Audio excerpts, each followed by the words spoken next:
ప్రార్థన ఆయన స్వీకరించున్నాడని మనం చూస్తూ చెల్లిస్తున్నాం. సమయంలో దేవుని యొక్క వర్తమానంలో కూడా మనం వెళ్దాం. దేవుని యొక్క మాటలు కొన్ని విందామా. దైవ వర్తమానం నిమిత్తమే దేవుడు సహాయం చేసేదాకా మనం ప్రార్థన చేసుకుందాం. మన మధ్యనటువంటి పవిత్ర దేవుడి గారి ముందుకు వచ్చి దేవుని వాక్యం నిమిత్తమే ప్రార్థించవలసిందిగా కోరుతున్నాం.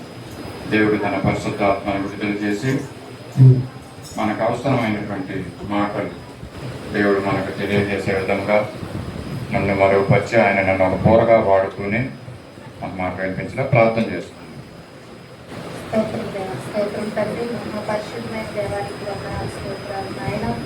ఆరాధన అంతట్లో కూడా నీ కృపణించావు దేవానికి వందనాలు నాయన. నీ పరిశుద్ధాత్మ శక్తితో నింపినందుకే నీకు వేలాది వందనాలు, కృతజ్ఞత స్తోత్రాలు ప్రభా.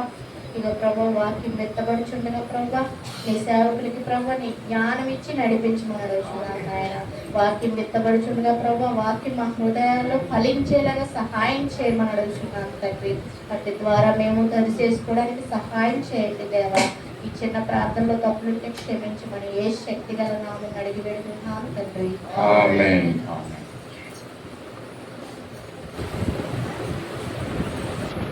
దేవుని పరిశుద్ధ నామములో చేరవచ్చిన సంఘానికి వందనాలు తెలియజేస్తున్నాను. సమయంలో దేవుని యొక్క మాటలు కొన్ని విన్నాం. ఇంతవరకు చక్క దేవుడు యొక్క ఆరాధనని మన మహిమార్థమై నడిపించుకున్నాడు. పాటల ద్వారా, ప్రార్థన ద్వారా, యాచన ద్వారా, విజ్ఞాపన ద్వారా ప్రభువుని స్తుతించాం. ఈ యొక్క పరిశుద్ధ దినాన్ని దేవుడు ఈ విధంగా మన జీవితాలు అనుగ్రహించి ప్రభు మందిరంలో కూర్చుని దేవుని విధంగా స్తుతించే భాగ్యము, ఆయన యొక్క వాక్యాన్ని ధ్యానించే భాగ్యాన్ని కూడా దేవుడు మనకు అనుగ్రహిస్తున్నందుకు ఆయనకు వందనాలు చెల్లించుకుంటున్నాం. ప్రభు మన పట్ల చేస్తున్న అనేకమైనటువంటి ఉపకారాలను బట్టి కృతజ్ఞత హృదయములు గలవారంగా ప్రభు సన్నిధికి మనం రావాలి, ప్రభువుని స్తుతించాలి. ఏ విధమైనటువంటి వేరే ఆలోచనలు మన హృదయంలో ఉండకూడదు. అవన్నిటిని తీసివేసుకుని ప్రభు మనకి మన జీవితాల్లో దేవుడు ఆశీర్వాదాలు కలిగించాలని అంటే యథార్థమైన హృదయాలతో ప్రభువుని మనము స్తుతించాలి, ఆయన్ని ఆరాధించాలి. ఎందుకంటే ఆయన యథార్థవంతుడు. ఆయన ఆరాధించే వారు కూడా యథార్థవంతులుగా ఉండాలని దేవుడు కోరుకుంటున్నాడు. మంచిది. దినము కుటుంబం యొక్క మనందరికీ కుటుంబాలు ఉన్నాయి కాబట్టి ఆ కుటుంబం ఏ విధంగా మనటువంటి సత్సంబంధము కలిగి ఉండాలో, ఒక కుటుంబం యొక్క సంబంధాల గురించి 1-2 మాటలు నేను క్లుప్తంగా తెలియజేయాలని నేను కోరుకున్నాను. దేవుడికి తన పరిశుద్ధాత్మ సహాయం అనుగ్రహించి దేవుడు మనతో మాట్లాడలాగా మనందరం కూడా ప్రార్థన పూర్వకంగా ఈ మాటలు వినడానికి మనము ప్రయత్నం చేద్దాం. దేవుని ఆశీర్వాదాలు పొందుదాం. మన జీవితాన్ని, మన కుటుంబాలని పట్టుకోవటానికి ఈ యొక్క మాటలు మనకి ఎంతో ప్రయోజనకరంగా ఉంటాయని నేను నమ్ముతూ ఉంటున్నాను. మరి దేవుడు మనకి కుటుంబాలు ఇచ్చాడు కదండి. మరి దేవుని యొక్క ఉద్దేశం అది లోకానికి వచ్చి ఈ లోకానికి మరి కుటుంబాన్ని అనుగ్రహించాడు. మంచి ఆదాముని అవ్వను మరి నిర్మించినాడు. ఏదైనా తోటలో వారు ఒక కుటుంబంగా ఉండాలని దేవుని ఆశ కనుక ఆ విధంగా కుటుంబంగా ఉండాలని దేవుడు మరి కోరుకుంటున్నాడు. అటువంటి సమయంలో కుటుంబ సంబంధాలు ఏ విధంగా ఉండాలి, ప్రభు కోరుకుంటున్న విధంగా ఉండాలని దేవుడు కోరుకుంటున్నాడు. దేవుడు మనకి రక్షణ ఇచ్చాడండి మనకి కదా. మనకి రక్షణ కూడా దేవుడు ఇచ్చాడు. ఎవరైతే మారు మనసు పొంది రక్షణని స్వీకరిస్తారో మరి రక్షణ పొందమనేసి యేసు ప్రభుల వారు మనకి రక్షణ కూడా ఇచ్చి వెళ్ళి ఉన్నాడు. మరి రక్షణ లేని, మారు మనసు లేని వారికి రక్షణ ఉండదు. అంతేకాకుండా పరలోకాన్ని కూడా దేవుడు మనకి అనుగ్రహిస్తున్నాడండి. ఎందుకు ఈ మాటలు చెప్తున్నానంటే, ఒక వ్యక్తికి సాతాను అనేవాడికి మరి పరలోకంలో ఉండేవాడు. మరి ఆ పరలోకంలో అతను చేసినటువంటి పాపపు ఆలోచన బట్టి పరలోకాన్ని నుంచి కిందకి త్రోసివేయబడ్డాడు. మరి ఆ సాతానికి పరలోకం లేదండి. ఇంకా ఆ సాతానుడు ఒకవేళ మారు మనసు పొందుంటే మరి ఆయనకి పరలోకం దేవుడు మరలా ఇచ్చి ఉండేవాడేమో. కానీ సాతానుడు ఉన్నటువంటి ఆ మనసులో ఉన్నటువంటి గర్వము అతనికి మారు మనసుకు త్రావు ఇవ్వలేదండి. అంటే మారు మనసు పొందలేదు సాతానుడు. తత్ఫలితంగా ఏం చేశాడంటే దేవుడు అతన్ని పైనుంచి త్రోసివేసినట్లుగా మనందరికీ తెలిసిన విషయమే. అయితే మనకున్నటువంటి భాగ్యం ఏంటంటే రక్షణ మనకి దేవుడు ఇచ్చినటువంటిది. దేవుడు మనకిచ్చింది కుటుంబ జీవితం మనకు అనుగ్రహించాడు. సాతానుడికి కుటుంబ జీవితం లేదు కదండి, కుటుంబ జీవితం లేదు, ఆయనకి రక్షణ లేదు, పరలోకం లేదు సాతానుడికి. ఇవన్నీ కూడా దేవుడు మనకు అనుగ్రహించాడు, మనకిచ్చాడు. ఎవరైతే మారు మనసు పొందుతారో వారు రక్షణ పొంది మరి పరలోకంలో ఆయనతో కూడా ఉండడానికి దేవుడు గొప్ప భాగ్యాన్ని అనుగ్రహించి ఉన్నాడు. సాతానునికి లేనటువంటి ఈ యొక్క మంచి అవకాశాలని మానవుడికి ఇచ్చాడు. దేవుడు తన స్వరూపంగా మానవులను చేసుకుని ఇచ్చినటువంటి ఈ అవకాశాలన్నింటిని కూడా మానవుడు పొందుకోవాలని మనం కోరుకుంటున్నాడు. దేవుడు రక్షణ ఇచ్చాడు, కుటుంబాన్ని ఇచ్చాడు. ప్రాముఖ్యంగా ఈ కుటుంబంలో ఏ విధంగా జీవించాలి, ఎటువంటి సంబంధాలు కలిగి ఉండాలి అన్న విషయాన్ని మనము క్లుప్తంగానే మనం దీన్ని ధ్యానం చేద్దాం. సాతానుడికైతే కుటుంబం లేదు, మరి మనకైతే దేవుడు అనుగ్రహించి ఉన్నాడు. అయితే సాతానుడు పడగొట్టిన తర్వాత పడవేయబడ్డ తర్వాత అతనికి ఏమొచ్చిందంటే, సాతానుడికి మరి ఒక అసూయ వచ్చింది, దేవుని మీద కోపం వచ్చింది సాతానుడికి చెప్పాలంటే. అండ్ సాతానుకి దేవునికి వైరము ఎందు నిమిత్తం అంటే, మరి సాతానులో వచ్చిన గర్వాన్ని బట్టి అతని కిందకు పడదోయబడ్డాడు. సాతానులో ఉన్నటువంటి గర్వము అతనికి ఏమొచ్చిందంటే, ఇప్పుడు రెండోది కక్ష. దేవుని మీద ఆయన కక్ష పెట్టుకున్నాడండి. నన్ను పడగొట్టేశాడు దేవుడు అనేసి. ఈ మానవుల్ని తన స్వరూపంగా చేసుకున్నాడు. వారికైతే అన్నీ ఇస్తున్నాడు, కుటుంబాన్ని ఇస్తున్నాడు, ఇదిగో రక్షణ ఇస్తున్నాడు, మరి అన్ని సంబంధాలు ఇస్తున్నాడు అనేసి మరి సాతానుడు ఏం చేశాడంటే ఒక కక్ష కట్టాడండి దేవుడి మీద. కక్ష కట్టి ఏమంటున్నాడంటే, నాకు లేనటువంటి భాగ్యాన్ని అండి, దేవుణ్ణి అంత శక్తిమంతుడైన దేవుణ్ణి ఏమీ చేయలేక అతని కక్షతో ఉర్రోతలు ఊగిపోతున్నాడు అనమాట దేవుని మీద. ఏ విధంగా పగ తీర్చుకుందామని, కానీ అతను తీర్చుకోగలడండి, దేవుని మీద పగ తీర్చుకోలేడు.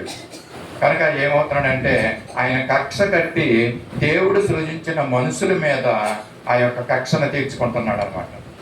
అంటే దేవుడు మరి చేసినటువంటి ఆ ప్రణాళిక, మనుషుల్ని సృష్టించుకుని వాళ్ళకి ఇస్తున్నటువంటి ఆ యొక్క మార్గాలు, మంచి మార్గాలను బట్టి సాతానుడు ఎంతో అసూయ చెందుతున్నాడంటే, దేవుణ్ణి ఏమీ చేయలేక సాతానుడు మరి ఏం చేస్తున్నాడంటే మనుషుల మీదకి వచ్చి మనుషుల్ని మరి పాడు చేయడం మొదలు పెడుతున్నాడు. ఆల్రెడీ పాడు చేశాడు చాలా మందిని. మొట్టమొదటి వ్యక్తినటువంటి ఇదిగో ఆదామావల్నే పాడు చేశాడు. అక్కడి నుంచే ఇప్పటి వరకు కూడా సాతానుడు చేస్తున్న పని ఏంటంటే, మనుషుల హృదయంలో ఒక గర్వం అనేదాన్ని, వాటికి ఏదైతే ఉందో దాన్ని మనుషుల హృదయంలో పెట్టి దేవునికి కాకోకుండా చేస్తున్నాడండి మనుషుల్ని. దేవుడు చేసిన సృష్టి అంతటిని దేన్ని ముట్టుకోలేదండి సాతానుడు. ఎంతో సృష్టిని సృష్టించాడు, జంతువులను సృష్టించాడు అండి. ఎన్ని చేసినా కూడా సాతానుడు ఆ సృష్టి మీద దాడి చేయలేదు, కానీ సాతానుడు దేవుడు చేసినటువంటి ఆ మనుషుల మీద దాడి చేయడం మొదలు పెట్టాడండి. దాడి చేసి మనుషులను పాడు చేయడం ఇక్కడ మనము చూస్తూ ఉంటున్నాము. ఎందుకంటే సాతానుడు కంట తనకు లేని దాన్ని,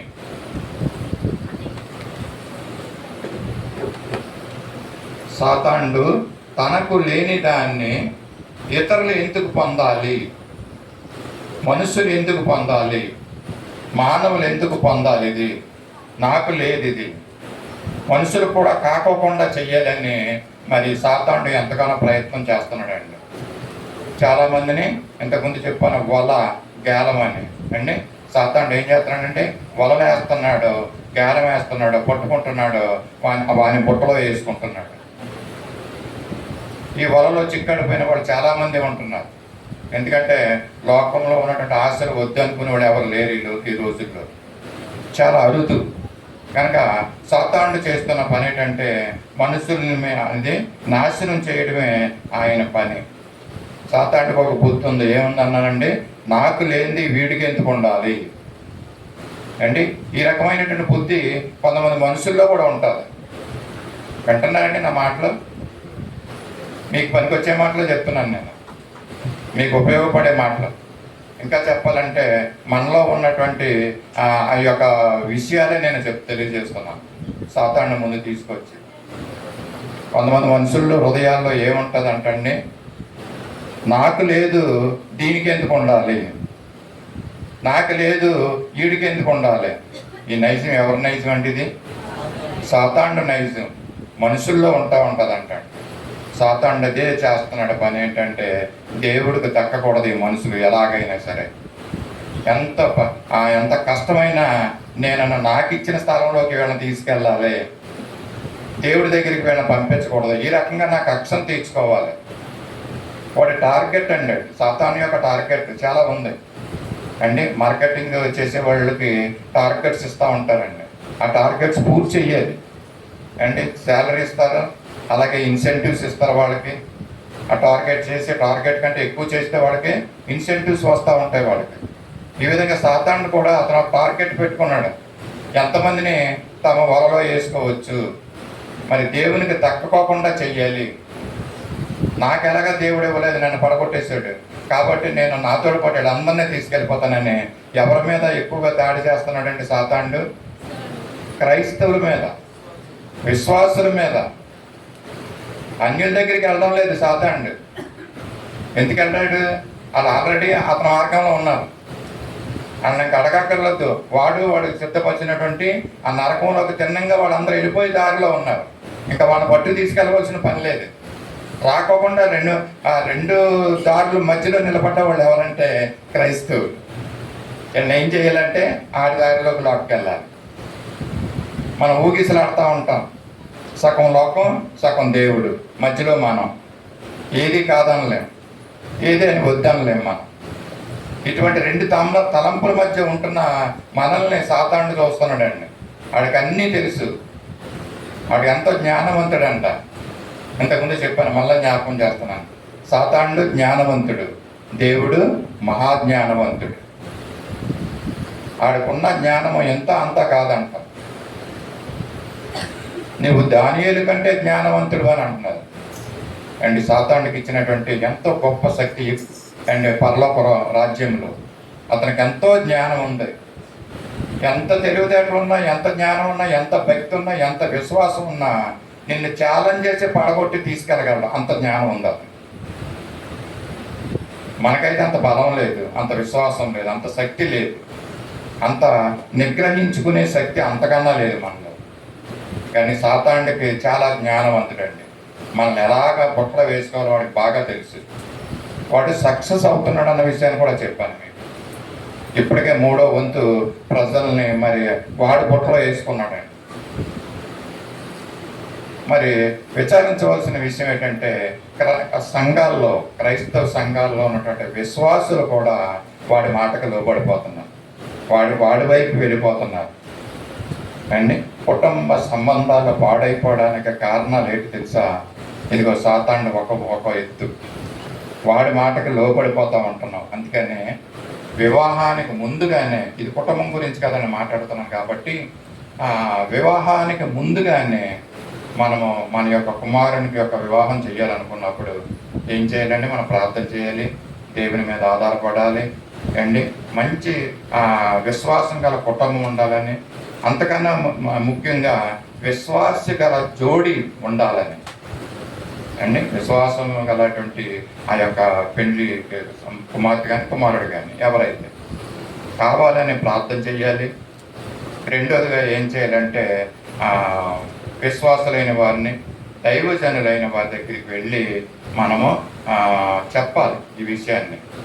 ఇదిగో నా కుమార్తెకి వివాహం చేస్తున్నాను, మరి దేవుని చిత్తం ఏంటో నేను ప్రార్థిస్తున్నాను, మీరు ప్రార్థన చేయండి, ప్రభు చిత్తం ఏంటో ఆ చిత్త ప్రకారంగా మనకు ముందుకు వెళ్దామని వివాహం జరగకముందే మరి ఈ యొక్క ప్రార్థనలో పెట్టి ప్రార్థన పూర్వకంగా ఆ యొక్క వివాహానికి ముందుకు వెళ్ళాలి. ఈ రోజుల్లో ఎంతమంది ఈ విధంగా వెళ్తున్నారండి? ఒక యూట్యూబ్లో నేను ఒక బైబిల్ క్విజ్ని చూశానండి. ఆ బైబిల్ క్విజ్ చక్కగా ఒక ఆడపిల్లలు, ఇద్దరు యవనస్తులు మరి అది కండక్ట్ చేస్తున్నారు. వాళ్ళ తల్లి కూడా ఉన్న మధ్యలోను కండక్ట్ చేస్తున్న చక్కనే క్విజ్ వాళ్ళు చేస్తూ ఉంటున్నారు. మరి వివాహ సంబంధం గురించి ఏదో అడుగుతున్నారు. నేనైతే ఒక కామెంట్ పెట్టాను. ఏం పెట్టానంటే, పెండ్లి కుమారుడు కానీ కుమార్తెకి కానీ వివాహం చేసే ముందు ఆ కుమారుడు కానీ కుమార్తెకి కానీ కనీసం ప్రార్థన చేయడం రావాలి. నీకు ప్రార్థన చేయడం వస్తే ఈ అమ్మాయిని చేసుకో, లేకపోతే ప్రార్థన చేయడం వస్తే ఈ అబ్బాయిని చేసుకో. కనీసం ప్రార్థన చేయడం రావాలి, దేవుని వాక్యం చదవడం రావాలి, కనీసం దేవుని మందిరానికి క్రమంగా వెళ్ళాలి. ఈ బేసిక్స్ ఉన్నాయండి. వివాహ సంబంధాలు చేసుకునేటప్పుడు మనం ఏం చూస్తున్నాం? కుటుంబ సంబంధాలు చెప్తున్నాం కాబట్టి దానికి ముందుగా ఒక మాట చెప్పి మిగతా దాంట్లో నేను ముందుకు వెళ్తాను. వివాహ సంబంధాలు చూసుకునేటప్పుడు విశ్వాసులైన తల్లిదండ్రులుగా మనం ఏం చూస్తున్నాం అండి? అవతల వాడికి మన స్టేటస్ కంటే ఇంకెక్కువ డబ్బు ఉందా, స్టేటస్ ఉందా లేదా చూస్తాం. సాధారణంగా చూసి ఇవే ఈ రోజుల్లో. ఇంకా సెకండరీ మ్యాటర్ క్యాస్ట్లో అరే ఇవన్నీ చూస్తూ ఉంటారు కొంతమంది. ఏదేమైనప్పుడు కూడా ఏ క్యాస్ట్ అయినా ఏదైనా చదువున్నా చదువు లేకపోయినా ఏమున్నా ఏమి లేకపోయినా నేను పెట్టిన కామెంట్ ఏంటంటే ఆ వ్యక్తికి జోడీగా వచ్చే వ్యక్తి మినిమం బేసిక్ రిక్వైర్మెంట్ ఏంటంటే ప్రార్థన చేయడం రావాలి. కనీసం ప్రార్థన చేయగలుగుతున్నారా? ఇద్దరు భార్యాభర్తలు ఇద్దరు కలిసి ప్రార్థన చేయడం రాకపోతే కుటుంబాన్ని పట్టుకుంటాం కష్టం.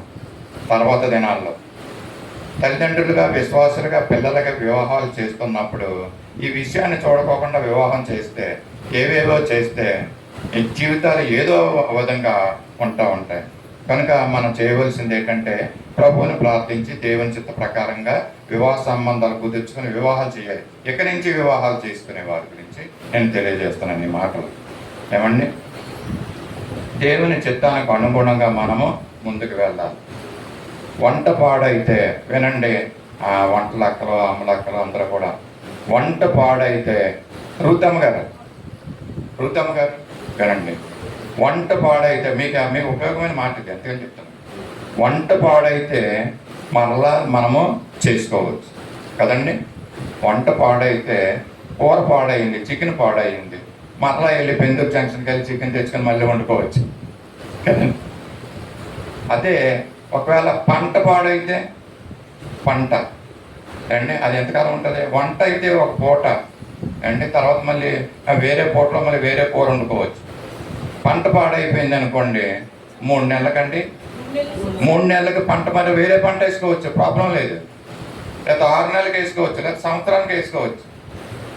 మరలా వేసుకునే అవకాశం ఉంది, ఛాన్స్ ఉంది పంట. అదే జంట పాడైతే ఏమండి, జంట పాడైతే అవకాశం ఉందా? ఇంకా దాన్ని బాగు చేసేవాళ్ళు ఎవరండి? దేవుడే బాగు చేయాలి. కనుక మరి జంటలు మరి వివాహాలు చేసుకునే వారికి ఈ మాట నేను తెలియజేస్తున్నాను. దేవుని చిత్తాన్ని తెలుసుకుని మనం చేయాలి. దేవుని యొక్క ఉద్దేశము కుటుంబం పట్ల మరి మనము తెలుసుకోవాలంటే దేవుని చిత్తం ఏమైందో మనం ఎరగాలంట అండి. దేవునితో మనము మరి దేవుడు కోరుకుంటున్నాడు మన కుటుంబాలు ఫలించాలని, దేవునితో నడవాలని దేవుడు కోరుకుంటున్నాడు. ఆయన్ని ఎరగటము, ఆయనతో ఫలించటము, ఆయనతో నడవడమే కాకుండా మరి ఇంకేం చేయాలంటే సాతాన్ని ఎదిరించాలంటండి. సాతాన్ని ఎదిరించాలి. సాతాను ఎలాగ ఎదిరితే మరి ఎలాగ ఎదిరించాలని మన సాతాన్ని అండి ఏమంటాం? ఇదండి ప్రార్థన ద్వారా. ఒక మంచి మాట. ఓకే, ఏ పో అంటే పోడా సాతాండు అండి, పో సాతాన్ అంటే పోడా. కొంతమంది అరుస్తూ ఉంటారు కదండి గట్టిగానే అండి. సాతాను వెళ్ళిపోతున్నాడండి అక్కడి నుంచి, సాతాను పోతున్నాడా? పరిశుద్ధ గ్రంథంలో నుంచి వాక్యం చూద్దాం. యాకోబు పత్రిక 4వ అధ్యాయము. ఏం చేస్తే సాతాను మన దగ్గర నుంచి పోతాడు? మనం ఫలించాలి, మనం దేవుణ్ణి ఎరగాలి, మనం ఎదగాలి, మరి ఆయనతో నడవాలి. అంతేకాకుండా మన దగ్గర ఉన్నటువంటి సాతాన్ని మనము పోగొట్టాలండి. సాతాన్ని ఏం చేస్తే మరి వాడిని ఎదిరించాలంట. యాకోబు 4:7. కాబట్టి దేవునికి లోబడి ఉండు, అపవాదిని ఎదిరించుడి, అప్పుడు వాడు మీ యొద్ద నుండి పారిపోవును. సాతాను మన దగ్గర నుంచి పారిపోతాడు. ఏం చేయాలి? ఇప్పుడు వాక్యం విన్నారు. ఏం చేస్తే పారిపోతాడండి సాతాను? ఎస్, మీరు ఆ మాటను గమనించారో లేదని. ఎందుకంటే సాతాను ఎదిరించండి అన్న మాట మనం చూస్తూ ఉంటాం. దేవునికి లోబడండి అన్న మాటను మనం గ్రహించాం కదండి. ఎదిరింతే పారిపోతాడు అనమాట. ఇక్కడ ఎదిరించడం కాదండి సాతాను పారిపోవడం అండ్ దేవునికి లోబడి ఉండాలంట. ఇది మనం చేస్తామా? తక్కువ. దేవునికి లోబడి ఉంటే మనలో ఉన్న సాతాను పారిపోతాడంటండి. కనుక గట్టిగా అరిస్తే పారిపోడు సాతాను. మనం తగ్గించుకుని ఆయనకు లోబడితే మనలో ఉన్న సాతాను పోతాడంట. అప్పుడు మనం ఆయన్ని ఎదిరించవచ్చు అన్నమాట కదండి. మరి ఈ దినాల్లో కుటుంబాలు సరి అయిన విధంగా సత్సంబంధాలు లేకపోవడం, అంటే కుటుంబ సంబంధాల గురించి చూస్తున్నాం కదండి. ఎన్నో కుటుంబాలు పడిపోతూ ఉంటున్నాయండి. అలా పడిపోతుంటానికి మరి కారణాలు కూడా మనము చూద్దాం. 1-2 విషయాలు. కుటుంబ సంబంధాలు సరిగ్గా లేకపోవడం, కుటుంబాలు పడిపోవడానికి కారణం ఏంటంటే మరి కుటుంబాల్లో ఎవరి ఇష్టమో వాళ్ళ ప్రకారంగా చేసుకుంటున్నారండి. ఎవరి ఇష్టం వాళ్ళది. ఇంకా చెప్పాలంటే అండి, వాళ్ళ దేవునికి లోబడి ఉండడం లేదు. దేవునికి లోబడి ఉండడం లేదు కనుక మరి కుటుంబాలు ఎన్నో పడిపోవడానికి అది కారణమవుతూ ఉంటుందండి. అండ్ కొన్ని కుటుంబాల్లో తల్లిదండ్రులు బాగుంటే పిల్లలు బాగోరు కదండి. కొన్ని కుటుంబాల్లో పిల్లలు బాగుంటే తల్లిదండ్రులు బాగుండడం అంటే దేవుని భయభక్తుల్లో ఉండరు. ఈ విధంగా ఉంటాయి. కానీ తల్లిదండ్రులు బాగుండాలి, మరి పిల్లలు బాగుండాలంటే, కుటుంబం బాగుండాలంటే కనుక కుటుంబ సంబంధాలు మరి పాడవడానికి 1-2 కారణాలు ఏంటంటే దేవుని భయము వారిలో లేకపోవడమే. దేవుని భయము లేకపోవడం వల్ల కుటుంబాలు పాడవుతున్నాయనేసి దేవుని వాక్యము తెలియజేస్తుంది. అంతేకాకుండా దేవుని వాక్యము వారి హృదయాల్లో లేకపోవడం అంటండి రెండో విషయం. దేవుని వాక్యము హృదయంలో లేకపోతే, దేవుని భయము లేకపోతే ఆ కుటుంబాలు పాడవుతున్నాయన్న విషయాన్ని దేవుని వాక్యం చెప్తుంది. దేవుని వాక్యము హృదయంలో లేకపోవడం అన్న మాటని దావీదు ఏం చెప్తున్నాడంటే, కీర్తనలో 119వ అధ్యాయము 11వ వచనంలో ఏమంటున్నాడంటే, దావీదైతే ఏం చెప్తున్నాడు, అంతటి మహారాజు అయినప్పటికీ కూడా ఏమంటున్నాడంటే, ఆయన హృదయంలో వాక్యము ఉంచుకుంటానికి ఇష్టపడుతున్నాడండి దావీదు. ఎందుకంటే మంచాలి, నీ ఎదుట నేను పాపము చేయకున్నట్లు నా హృదయములో నీ వాక్యము ఉంచుకొని ఉన్నాను. చాలండి. ఇక్కడ దావీదు చెప్తున్నాడండి, ఆయన యొక్క హృదయములో మరి దేవుని యొక్క వాక్యాన్ని ఉంచుకున్నాడంట. దేవుని యొక్క వాక్యం ఉంచుకోవటం వల్ల ఆయన యొక్క జీవితం, ఆయన కుటుంబం జీవితము, ఆయన యొక్క దేశం యొక్క ఆ పరిస్థితులన్నిట్లు కూడా బాగున్నట్లుగా చూస్తూ ఉంటున్నాం. దేవుని వాక్యం హృదయములు లేకపోతే కుటుంబ పరిస్థితులు బాగోవన్నట్లుగా ఇక్కడ తెలియజేస్తున్నానండి. హృదయములో వాక్యము లేకపోతే అండి పాపాన్ని చేస్తున్నాము, పాపాన్ని ప్రేమిస్తున్నాము అని అంటే కనుక దాని అర్థం ఏంటంటే మన హృదయంలో దేవుని వాక్యము లేనట్లు అంటండి. పాపముతో సంబంధం కలిగి ఉన్నామంటే మనం ఈజీగా చెప్పొచ్చు, వీడి హృదయంలో దేవుని వాక్యం లేదు, వీడి హృదయంలో దేవుని భయము లేదని తెలియజేస్తున్నాం. పాపంతో స్నేహం చేస్తున్నారంటే అంటే ఎవరైనా పాపంతో స్నేహం చేస్తున్నారంటే మనం ఈజీగా చెప్పవచ్చు, వీడి హృదయంలో దేవుని భయం అన్నది లేనే లేదు, విచ్చలవిడిగా పాపం చేస్తున్నాడు ఇతను అని అంటూ ఉంటాం కదండి. మరి దేవుని యొక్క వాక్యం అంతకన్నా ఉండదండి వారి హృదయంలో. మరి పాపాన్ని ప్రేమిస్తున్నారు, సంఘానికి వస్తున్నారు, కానీ పాపాన్ని విడిచిపెట్టలేకపోతున్నారు. దీనివల్ల కుటుంబాలు పతనమైపోతూ ఉంటున్నాయండి. అండి దేవుడు తెలియజేసిన మాట ఏంటంటే పాపాన్ని వదిలిపెట్టాలండి, మనం వదలాలి పాపాన్ని. అండి పరిశుద్ధంగా ఒక వ్యక్తి జీవిస్తున్నాడంటే మనం చెప్పవచ్చు, వీడి హృదయంలో దేవుని యొక్క వాక్యం ఉన్నది, దేవుని భయము ఇతనిలో ఉన్నదని మనం చెప్పొచ్చు అంట. పరిశుద్ధంగా జీవిస్తుంటే ఒక వ్యక్తి పరిశుద్ధంగా జీవిస్తున్నాడా లేదన్నది మనం తెలియదు, మరి ఇతరులకు తెలిస్తేనే ఉంటారు. వాడు పరిశుద్ధంగా జీవిస్తున్నాడంటే దేవుని వాక్యానికి భయపడుతున్నాడు అన్న విషయాన్ని కూడా మనం గమనించవచ్చు. దేవుని వాక్యం ఉంటేనే అతను పరిశుద్ధంగా జీవించగలడనే విషయాన్ని మనం తెలుసుకోవచ్చు. అండి దేవుని యొక్క వాక్యం మనం ఎక్కడ ఉంచుకోవాలండి? హృదయంలో ఉంచుకోవాలంట. దావీదు 119 కీర్తన మనం చదువుకున్న దాంట్లో దావీదు భక్తులు తెలియజేస్తున్న మాటలు, నా హృదయంలో ఇదిగో పాపము నా హృదయాన్ని ఏలనివ్వకోకుండా నా హృదయంలో నీ వాక్యాన్ని ఉంచుకున్నాను. అది నాకు భయం పుట్టిస్తుంది, భయం కలుగు చేస్తుంది.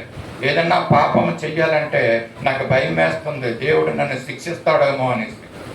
ఆ భయముతో పాపానికి దూరంగా ఉండడం, పాపము చేయకోకుండా ఉండడం, పాపాన్ని వదిలి ఉండడం మనం చూస్తూ ఉంటున్నాము పరిస్థితులైనటువంటి వారు. ఈ దినాల్లో చాలామంది వాక్యాల్ని హృదయంలో పెట్టుకోమంటుంటే వాక్యాలు ఎక్కడ పెట్టుకుంటూ ఉంటామండి? ఇంటి గోడల మీద, బళ్ళు మీద, డ్రైవింగ్ చేసే వెహికల్స్ మీద అండి, ఫ్రిడ్జ్ల మీద, కొంతమంది బీరువాల మీద అండి. ఈ విధంగా వాక్యాలు ఎక్కడ పడితే అక్కడ వాక్యాలు తగిలించుకుంటూ ఉంటారు. కానీ హృదయంలో జీరో అండి. ఆ వాక్యం హృదయంలో ఉండదు, ఇంటి గోడల మీద వేలాడుతూ ఉంటుంది. దేవుని భయము మన హృదయంలో మనకి ఉండాలండి. దేవుని భయము లేక పాడైన కుటుంబాలని మనము చూద్దాం. ఒక రాజు ఉన్నాడండి పరిశుద్ధ గ్రంథంలో అండి.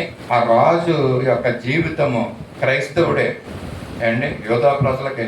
మరి వారి యొక్క జీవితము ఆఖరికి కుక్కల పాలైందండి. రాజు అయిన వాడు కుక్కల పాలైనటువంటి పరిస్థితి. చెప్పండి అమ్మగారు. అహాబు మీకు తెలుసు కదా, అందుకని ఆగాను నేను అండి. అటువంటి ఇశ్రాయేలు రాజు అయినటువంటి అహాబు మరి ఆఖరి మరణ స్థితి ఏ విధంగా అంటే, ఆఖరి స్థితి ఏ విధంగా అతను మరణమయ్యాడంటే కుక్కలు తన యొక్క రక్తాన్ని నాకినట్లుగా మనము చూస్తూ ఉంటున్నాం. రాజులు 2వ గ్రంథము 9వ అధ్యాయము 35 వచ్చిన మనం చూస్తుంటే యెజెబెలు మరణం పాతి పెట్టబోయేరి, అయితే దాని కపాలమును తప్ప ఏమీ కనపడలేదు. ఎవరండి ఈమె? యెజెబెలు, అహాబు యొక్క భార్య. ఇశ్రాయేలు దేశానికి రాజు అయినటువంటి అహాబుకి భార్యగా ఉంటున్నటువంటి ఈమె మరి ఎలాంటి మరణం చెందిందంటే దుస్థితి మనం ఇక్కడ వాక్యంలో మనం చూస్తున్నాం. ఆమెను సమాధి చేద్దామని తీసుకెళ్దామని చేసి చూస్తే మరి గుర్తుపట్టలేనటువంటి పరిస్థితి. చేతులు పాదాలు ఉన్నాయంట అండి. గుర్తుపట్టలేకున్నటువంటి ఆ బాడీ, ఆ శరీరము ఆ విధంగా ఉందంట. ఎందుకంటే ఆమెను మేడ మీద దించి కిందకు తోసేయడం వల్ల ఆమె యొక్క కపాలము పగిలిపోయింది. రక్తంతో చనిపోవడం వల్ల మనం ఈ యొక్క పరిస్థితిని మనం చూస్తున్నాం అండి. దేవుని యొక్క భయం లేనటువంటి స్త్రీ, దేవుని యొక్క వాక్యాన్ని ప్రేమించినటువంటి ఈ యొక్క స్త్రీ రాజుగారి భార్య అయినప్పటికీ కూడా మరి ఈ విధ పాపపు జీవితాన్ని జీవించి ఆమె ఏమైందంటే ఆఖరికి మరణం అయ్యింది అండి. అలాగే అహాబు మరణాన్ని మనం చూస్తాం. అదే రాజుల 1వ గ్రంథము 22వ అధ్యాయం 34వ వచనంలో అహాబు యొక్క మరణం చాలాసార్లు మనం విన్నాం. మనం ఏ విధంగా అతను మరణం అయ్యాడు. ఇశ్రాయేలు రాజు, క్రైస్తవునటువంటి బిడ్డ, సంఘానికి వెళుతున్నటువంటి వ్యక్తి, దేవుని ప్రేమిస్తున్నటువంటి వ్యక్తి, అలాంటి వ్యక్తి మరణం ఏ విధంగా అయ్యాడంటే ఆఖరిలో రాజుల 1వ గ్రంథము 22వ అధ్యాయము 34వ వచనంలో ఈ విధంగా ఉందండి. ఆయన విల్లు తీసి గురి చూడకయ్యే విడువగా అది ఇశ్రాయేలు రాజుకు ఒక అవసరం కీలును మధ్యను తగిలింది కనుక అతడు నాకు గాయమైనది రథము త్రిప్పి సైన్యముల నుండి అవతలకి తీసుకొని పొమ్మన్నాడు. తన సారథితో చెప్పాను. చూడండి, ఇక్కడ ఇశ్రాయేలు రాజు అహాబు మరి యుద్ధంలో ఉంటున్నప్పుడు ఒక సైనికుడు గురి చూడకోకుండా మరి బాణాన్ని వేసినప్పుడు ఇతని మోకాలకి మరి కవచ కీలుకి తగిలినప్పుడు మరి ఎంతో బాధను అనుభవిస్తున్నాడండి. అతను సారథితో చెప్పాడు, ఇక్కడ నుంచి నన్ను ఈ యొక్క యుద్ధ భూమి నుంచి నన్ను పక్కకు తీసుకెళ్ళమన్నప్పుడు అతను పక్కకు తీసుకుని వెళ్ళాడు. సాయంకాలం వరకు అక్కడ ఉన్నప్పుడు అక్కడ అదే వచనంలో మరి 10వ అధ్యాయం 7వ వచనంలో మనం చూస్తాం. 38వ వచనంలో మనం చూస్తాం. అతను చనిపోవడం, మరి అతన్ని తీసుకెళ్లి అహాబు స్థలంలో ఉంచడం, మరి అక్కడ అతని యొక్క రథాన్ని ఆ యొక్క పొలంలో కడుగుతుంటున్నప్పుడు ఆ రక్తము కారుతున్నప్పుడు కుక్కలు ఏం చేసినాయండి, ఆ యొక్క తన రక్తాన్ని నాకిన విషయాన్ని మనందరికీ తెలిసిన విషయమేనండి ఇది అండి. ఈ విధంగా కుక్కల యొక్క స్థితికి కంటే కూడా హీనమైన స్థితిలో ఈ యొక్క అహాబు రాజు చనిపోవడం మనం చూస్తున్నాం. అహాబు యొక్క భార్య యెజెబెలు మరణమైనటువంటి స్థితి, అహాబు మరణమైనటువంటి స్థితి. అలాగే తన యొక్క 70 మంది కుమారులు కూడా ఏ విధంగా చనిపోయారు రాజులు 2వ గ్రంథం 10వ అధ్యాయము 7వ వచనంలో మనం చూస్తూ ఉంటున్నామండి. అహాబు యెజెబెలు యొక్క కుమారులు మరి 70 మంది కుమారులు చనిపోయారండి. ఒక్క రోజునే వాళ్ళని చంపేయడం మనం చూస్తున్నాం. క్రైస్తవు యొక్క రాజు, ఇశ్రాయేలు రాజు మరి ఏ విధంగా దేవుణ్ణి దూరంగా ఉన్నాడో, మరి పాపాన్ని ఏలాడో, విగ్రహారాధన చేశాడో, తత్ఫలితంగా మరి ఆయన ఒక మరణం అయ్యాడు. ఏ విధంగా మరణం అయ్యాడంటే కుమారులు రాజులు 2వ గ్రంథం 10వ అధ్యాయం 7వ వచనంలో మనం చూస్తూ ఉంటాం. కావున ఆ తాకీదు ముట్టినప్పుడు 70 మంది రాజకుమారులను పట్టుకొని చంపి వాని తలలను ఆ గంపలలో పెట్టి యెజ్రెయేలులో ఉన్న అతని యొద్దకు పంపారు. చూడండి ఎంత దారుణమైనటువంటి మరణమో. రాజు అయినటువంటి అహాబుని చంపారు, మరి ఆ రాణి అయినటువంటి యెజబెల్ని చంపారు. వారిద్దరికి ఉన్నటువంటి కుమారులు 70 మంది కుమారులు ఒక్కదనమే చంపి తలలను నరికి ఆ తలట మరి తీసుకుని వెళ్తున్నట్టుగా మనం చూస్తున్నాం. ఎంత దుర్మరణము, ఎంత దుస్థితి వాళ్ళ యొక్క పరిస్థితి మనం చూస్తున్నాము. ఏంటి క్రైస్తవులైనటువంటి వారు విగ్రహారాధనకి అన్య రకంగా జీవిస్తున్నప్పుడు ఏ విధంగా వాళ్ళ జీవితాలు ఉంటాయో మనం చూస్తున్నాం. కనుక సాతానుడు క్రైస్తవ కుటుంబాన్ని వశంలో తీసుకుని తనకు సిద్ధపరిచిన స్థలంలోకి వెళుతున్నట్లుగా మనము చూస్తూ ఉంటున్నాము. దాంట్లో మొట్టమొదటిగా ఈ అహాబు యెజబెల్ని మనము చూస్తున్నాము. అండి మరి కనుక దేవుని యొక్క భయాన్ని మనం కలిగి ఉండాలి. దేవుని యొక్క వాక్యాన్ని మన హృదయంలో కలిగి ఉంటే దేవుడిచ్చే నిత్యత్వంలోకి మనం వెళ్తామని ఒక మధ్యాహ్న కాల సమయంలో దేవుడు మనకు తెలియజేస్తున్నాడు. దేవుని భయం కలిగి దేవుని వాక్యాన్ని హృదయంలో నిలుపుకున్నటువంటి కుటుంబాలు కూడా పరిశుద్ధ గ్రంథంలో ఉన్నాయండి. దాంట్లో నాబాహును మనం జ్ఞాపకం చేసుకోవచ్చు. రెండవదిగా అబ్రహామును మనం జ్ఞాపకం చేసుకోవచ్చు. అంటే నీతిమంతుడైనటువంటి నాబాహు, ఇదిగో విశ్వాసుల తండ్రి అయినటువంటి అబ్రహామును, దేవునికి భయపడినటువంటి వాడు అబ్రహాము, దేవుని యొక్క వాక్యం హృదయంలో నిలుపుకున్నటువంటి వాడు అబ్రహాము అని ఇక్కడ మనకి తెలియజేస్తున్నాడు. ఆయన యొక్క గర్భములో నుంచి 2 జనాంగాలు, అన్యుల కుటుంబాలు, క్రైస్తవ కుటుంబాలు కూడా ఆయన తండ్రి అయ్యాడండి కదా. మరి జక్కయ్య రక్షణ పొందినప్పుడు ఏమంటాడండి యేసుప్రభువు వారు, ఈయన కూడా అబ్రహాము యొక్క కుమారుడే అని చెప్పడం మనకి అందరికి తెలిసిన విషయమే. అలాగే 18 ఏండ్ల నుండి నడుము వంగిపోయిన మరి దెయ్యము పట్టిన స్త్రీ గురించి కూడా యేసుప్రభువు వారు ఆ మాట లోకసువార్త 13వ అధ్యాయం 16వ వచనంలో మనం చూస్తూ ఉంటున్నాము. ఆమెను గురించి కూడా యేసుప్రభువు వారు అంటాడు, ఈమె కూడా అబ్రహాము యొక్క కుమార్తె అని అక్కడ తెలియజేస్తూ ఉంటున్నాడు. అంటే అబ్రహాము యొక్క గర్భములో అన్యులు కూడా మరి జత చేయబడ్డారండి, యాడ్ చేయబడ్డారు. అబ్రహాము యొక్క సంతానములో ఈ అన్యులు ఉన్నారు. అలాగే క్రైస్తవులైన విశ్వాసులైనటువంటి వారు కూడా ఈయన తండ్రిగా ఉంటున్నాడు. యేసుప్రభువే ఈ విధంగా తెలియజేస్తున్నాడు. అబ్రహాము కుటుంబము దేవుడంటే భయము కలిగినటువంటి కుటుంబం అండి. అబ్రహాము కుటుంబము దేవుని యొక్క వాక్యాన్ని కలిగినటువంటి కుటుంబము.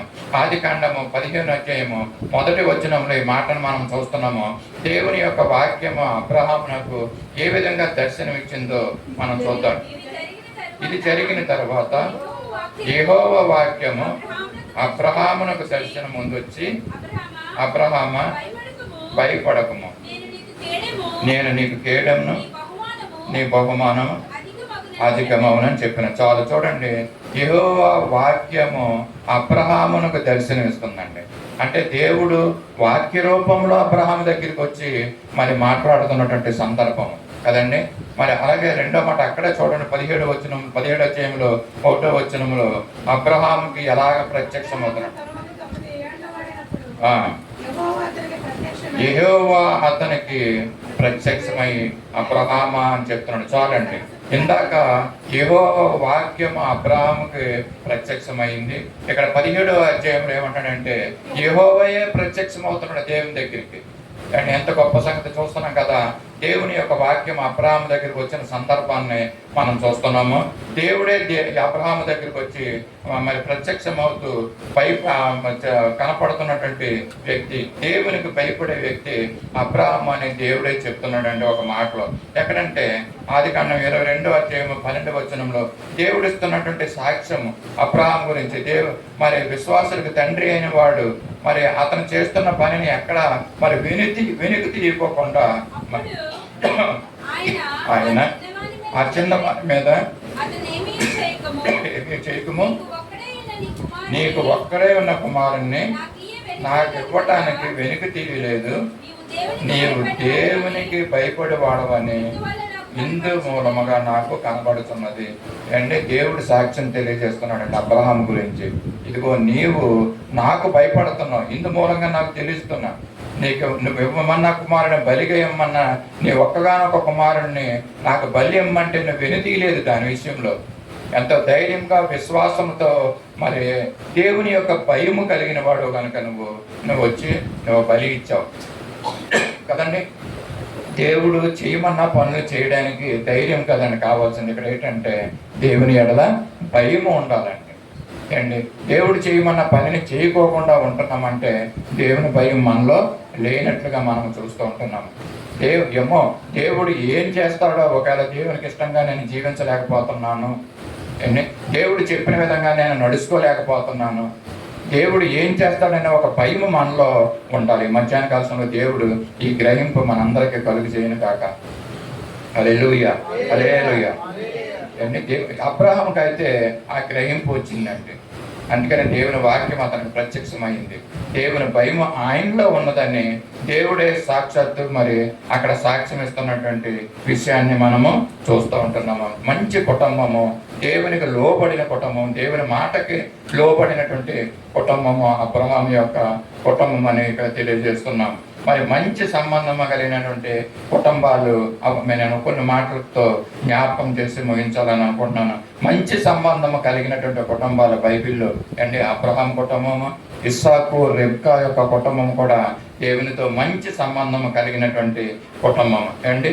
అలాగే యాకోబు, రాహేలు యొక్క కుటుంబం కూడా మంచి కుటుంబము అండి. జ్ఞాపకం చేసుకోండి, మంచి కుటుంబాలుగా ఉంటున్నటువంటి వారు బైబిల్లో.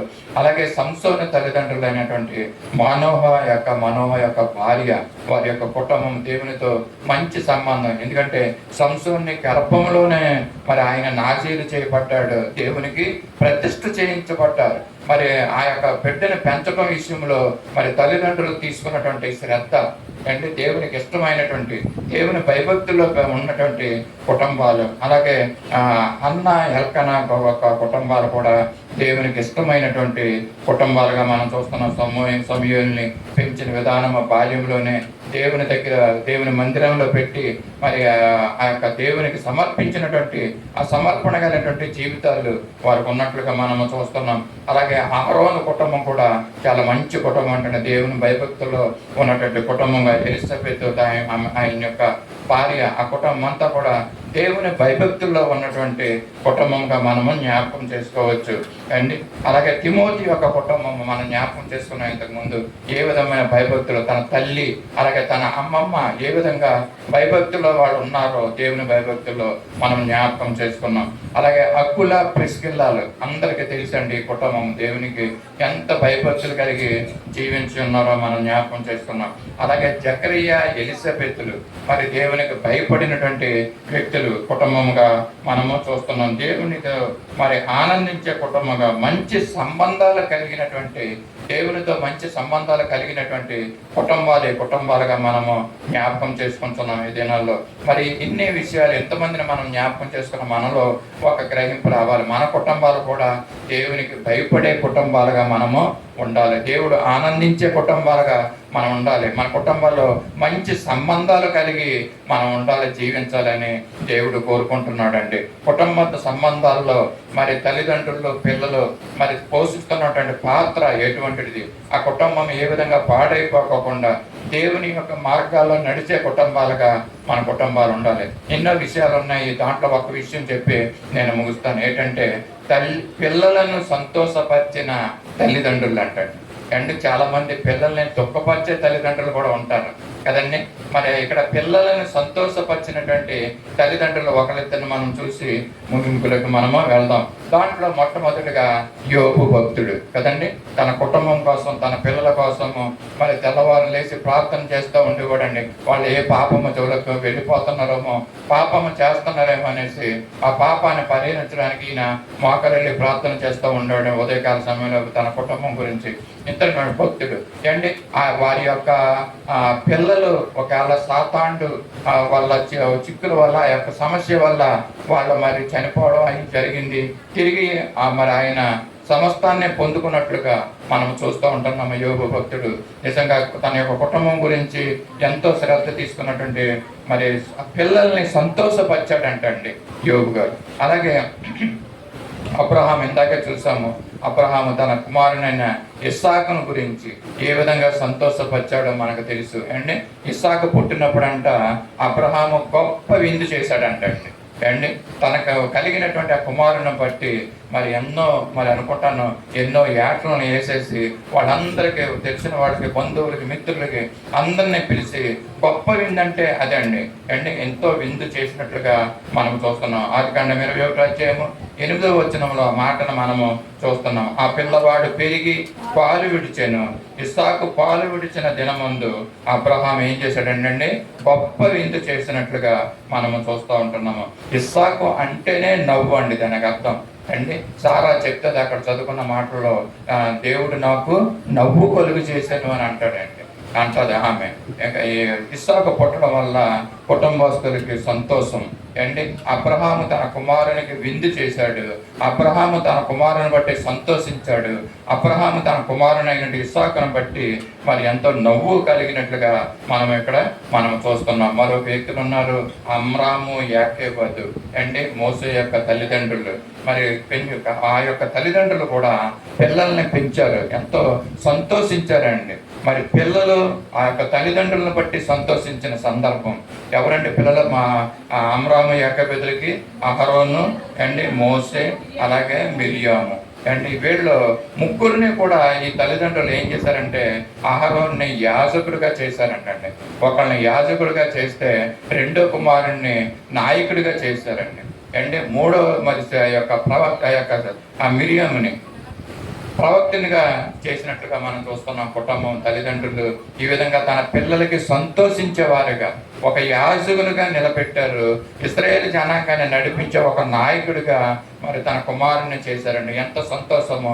పిల్లల్ని సంతోషపరిచినటువంటి ఈ యొక్క అమ్రాము, యాకోబుల్ని మనం జ్ఞాపకం చేసుకున్నాం. దీన్ని నిర్మాకాండం 6వ అధ్యాయం 10వ వచనంలో మనం చూస్తూ ఉంటున్నాం. మరి యొక్క తండ్రి, మరి తప్పిపోయిన కుమారుడు యొక్క తండ్రి అంటే కుమారుడు తప్పిపోయిన, పాపం చేసిన, ఇంట్లో నుంచి ఆస్తి పట్టుకుని వెళ్ళిపోయిన, మరి ఎంతో ఆ ఆస్తిని అంతా కూడా దుబారా చేసి పాడు చేసిన, తిరిగి వచ్చినప్పుడు ఆ తండ్రి ఏం చేశాడండి? తన కుమారుని హత్తుకున్నాడు, మెడ మీద పడి ముద్దు పెట్టుకున్నాడు అంటే అక్కడ కూడా మళ్ళా గొప్ప విందుని చేశాడండి ఆయన కూడా అండి.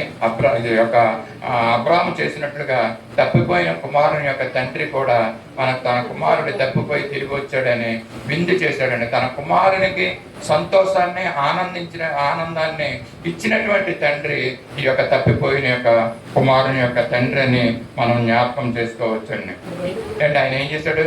క్రొవ్విన తోడని, మాంసాన్ని పెట్టి అక్కడ విందు చేసినట్లుగా మనం చూస్తాం. ఎంతో సంతోషకరమైనటువంటి విషయం అంటే పిల్లల్ని సంతోషపరిచినటువంటి తల్లిదండ్రుల జాబితాలో అమ్రాము, యాకోబులు, అలాగే తప్పిపోయిన కుమారుని యొక్క తండ్రి అంటే అబ్రహాము మనము చూస్తూ ఉంటున్నాము. యోబుని మనము చూస్తూ ఉంటున్నాం. ఆఖరిగా సువార్థికుడైనటువంటి ఫిలిప్పుని చూస్తున్నాం అండి. సువార్థికుడైన ఫిలిప్పుకి 4 కుమార్తెలు ఉన్నారండి కదండి, మనకు తెలుసు. ఆ 4 కుమార్తెల్ని మరి ఏం చేశారంటే ఆయన ప్రవక్తలుగా చేశారండి అండి. ప్రవచించే కుమార్తెలుగా చేశారంట తల్లిదండ్రులు. ఎంత గొప్ప సంగతి! మరి దినాల్లో మన పిల్లలు అండి అందరికీ అదే టార్గెట్ ఏంటంటే మన పిల్లలు పెద్ద చదువులు చదవాలి, పెద్ద ఉద్యోగాలు చెయ్యాలి, ఇంకేదేదో చెయ్యాలి, ఏదేదో అవ్వాలని మరి తల్లిదండ్రులకు ఆశ ఉంటుంది. లోకరీత్యా అది సబబే. కానీ మరి బైబిల్లో మనం చూస్తున్నటువంటి వ్యక్తి, ఈ సువార్తికుడైన వాడు, ఈ ఫిలిప్ కూడా ఏం చేయొచ్చు అండి? తన పిల్లల్ని 4 పిల్లల్ని సాఫ్ట్వేర్ ఇంజనీర్లుగా చేయొచ్చు, కానీ చేయలేదండి. ఆయన ఏం చేశాడంటే 4 కుమార్తెల్ని ప్రవచించేవారుగా చేశారండి. ఇట్స్ ఎక్స్ట్రాడినరీ విషయం అనమాట ఇది అండి. అందరూ చేసిందే మనం చేస్తే అదొక పెద్ద వింతగా ఉండదు. కానీ నీ కుమార్తెను ఒకవేళ ప్రవచించే కుమార్తెగా నువ్వు చేస్తే కనుక అది ఇహలోకమందు, పరలోకమందు కూడా అది ఆశీర్వాదకరమైనటువంటి విషయము, దేవుడు ఆనందించే విషయము. అంటే మన పిల్లల్ని ప్రవచించేవారుగా, ఇందాక చెప్పాను కదా, ప్రార్థించేవారుగా అంటే వాక్యం చెప్పేవారుగా, బోధించేవారుగా అండ్ విశ్వాసంలో నాటుకుపోయేవారుగా ఉండాలి. ఇతరులకి సాక్షులుగా వాళ్ళు ఉండాలి. వాళ్ళు జీవించే జీవితం అంతా కూడా మరి అమ్మో ఇలాంటి పిల్లలా అనేసి ఇతరులు అనుకోవాలని. ఆ విధంగా మన పిల్లలు ఉంటున్నారా? ఒకసారి మనం జ్ఞాపకం చేసుకుందాం, గ్రహించుకుందాం. ఇగో దేవుడు తెలియజేస్తున్నాడు, అన్ని విషయాల కంటే ఉత్తమమైనటువంటి విషయము మన పిల్లలు సత్యాన్ని అనుసరించి నడిస్తే ఇంతకన్నా సంతోషమైనది ఉందా అని అంటాడండి. ఏంటి మన పిల్లలు ఏ విధంగా ఉంటున్నారని కోరుకుంటున్నారు. అవును, లోకరీత్యా మనం అందరం ఇదే కోరుకుంటున్నాం. ఎందుకంటే మనము తక్కువ స్థితిలో ఉన్నాము, తొందరగా మనం ఉన్నతమైన స్థితిలోకి మనం వెళ్ళిపోవాలని మన ఆశ. కానీ మనకి గ్రహింపు ఉండదు. మన పిల్లలు ఏమవ్వాలంటే ప్రవచించేవారుగా ఉండాలండి. దేవుడు కోరుకుంటున్న విషయాలు. మీరు ఎంతమంది ఈ దినాన్ని ఈ విధంగా ఆశపడుతున్నారండి?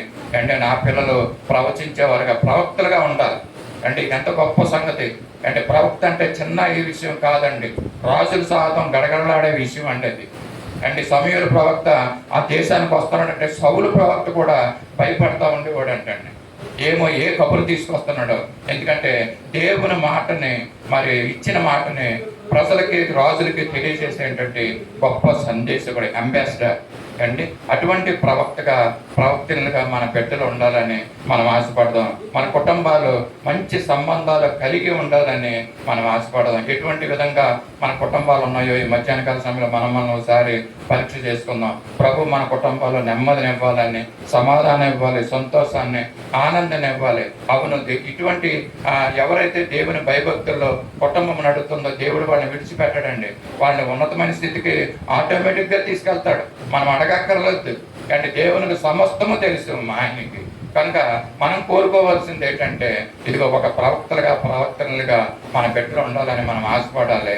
ఆ విధంగా మరి దేవుడు మనకి సహాయం చేస్తాడు. మంచి కుటుంబ సంబంధాల గురించి ఈ దినాన్ని మనము కొద్ది విషయాలు మనము తెలుసుకున్నాము.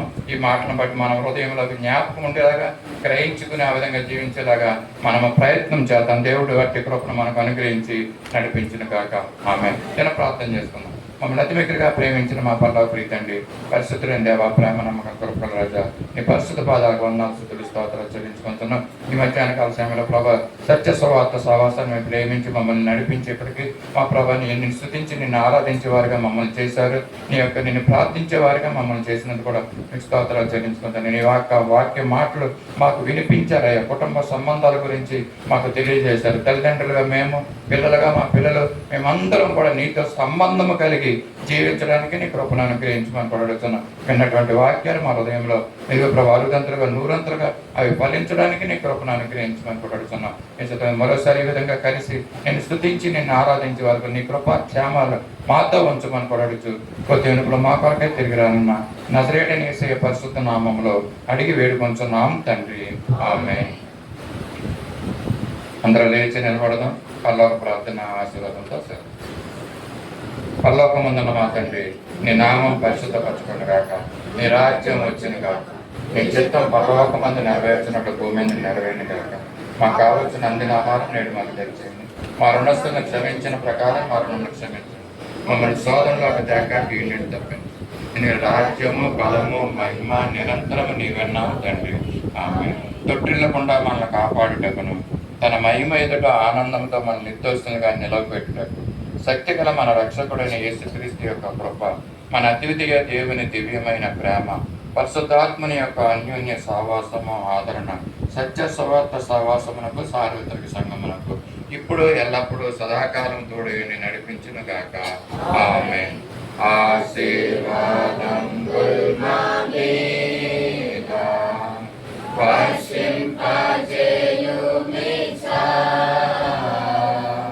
ఆశతో నమ్మియున్నాము,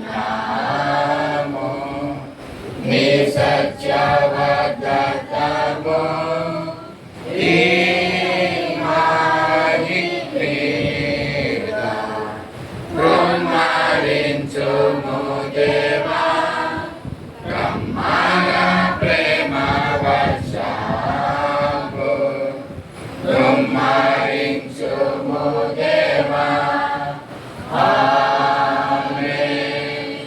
అందరికీ వందనాలండి.